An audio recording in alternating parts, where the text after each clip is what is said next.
One common question that continues to resurface throughout the comments on my content and through messages and emails I receive is, how do I practice minimalism when my partner isn't?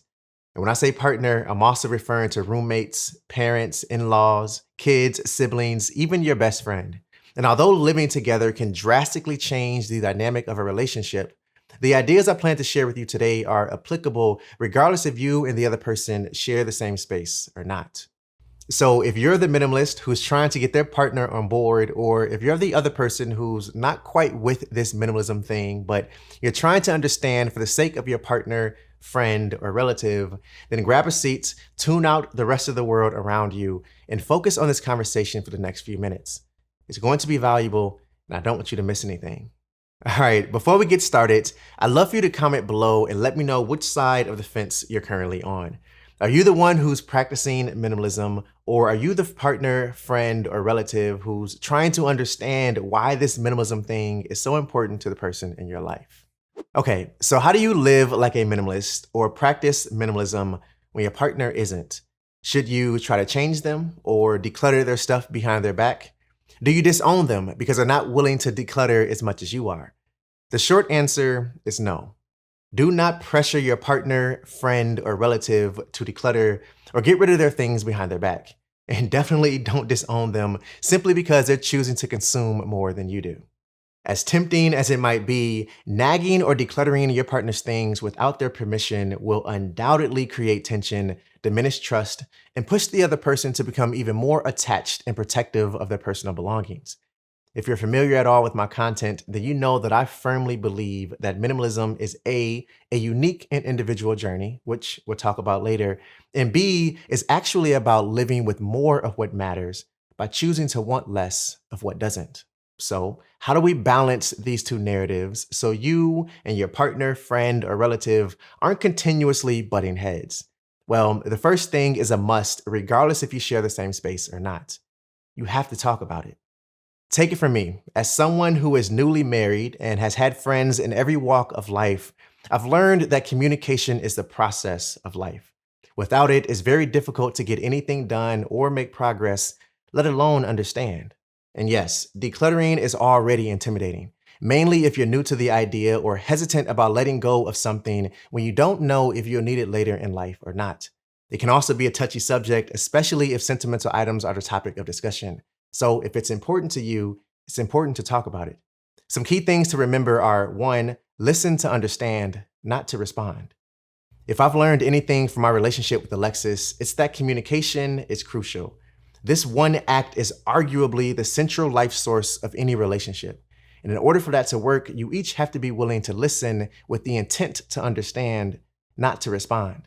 When you can master this, be it with your partner, friend, or relative, regardless if the conversation is about minimalism or not, you're setting yourself up for success and progress. Number 2 is ask questions, such as, why is this important to you? How are you able to detach from sentimental items? What are the benefits you're experiencing from minimalism? What is it about simplifying that scares or worries you? How do you get and stay motivated to declutter? See, talking about these things and asking other questions that come to mind helps bring awareness to what you find important and valuable, no matter what side of the fence you're on. And hey, these conversations might even plant a seed in your partner's mind that could spark their interest in simplifying their own life. Allow each other to have a voice. Now, this is different than talking about it. Allowing each other to have a voice means giving the other person equal say when decluttering shared items. This includes books, furniture, knickknacks and decor, kid stuff if that applies to you, and the like. This is different than talking about it because it doesn't require a formal sit down. However, communication here is still important, and I don't want you to miss that. Establish clutter-free and clutter-safe zones. If you're sharing a space with someone, your partner, a roommate, a relative, then this is for you. See, we all need space to keep and store our things. But setting boundaries around where you can and cannot leave things to pile up can help control clutter, especially if the both of you, or however many of you share the same space, don't see eye to eye on minimalist living. Great places to establish as clutter-free zones are commonly shared areas, like the kitchen, the living room, and a shared bedroom if that applies to you. Now, on the other hand, establishing clutter-safe zones are equally important if you're sharing the same space with someone. Clutter-safe zones are places where you and the other person can keep their personal belongings as tidy or as messy as you would like in a way that doesn't affect the other person or cause unnecessary stress. Now, once these zones are established and agreed on, they must be respected. Be supportive. We're all protective of the things that matter most to us. So nagging and criticizing your partner, friend, or relative about what they own or don't own won't do anyone any good. If you have something to say, it's best to talk about it respectfully. And instead of criticizing, try offering your help to go through things if they're open to it. Maybe you help them find a home for their belongings, or you sit down together and have a conversation about why something is important to them. Remember, criticism drives defensiveness, which makes it impossible for either of you to share the same space or live together. Just be supportive and patient with one another. Accept your differences. Living with someone else, your partner, roommates, relatives, can be hard. And sharing the same space comes with its own challenges. But accepting your differences might be the aha moment for you when you walk away from this conversation. Now, yes, you can lead by example and live a minimalist life of your own. Support each other, talk about the things you disagree on, make decisions together that involve shared items. But you can't make a person change.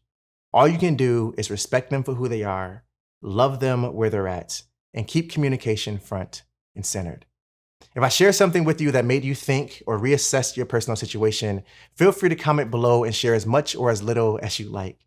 Keep growing, keep learning, and always stay true to you. I'll see you in the next one. Peace.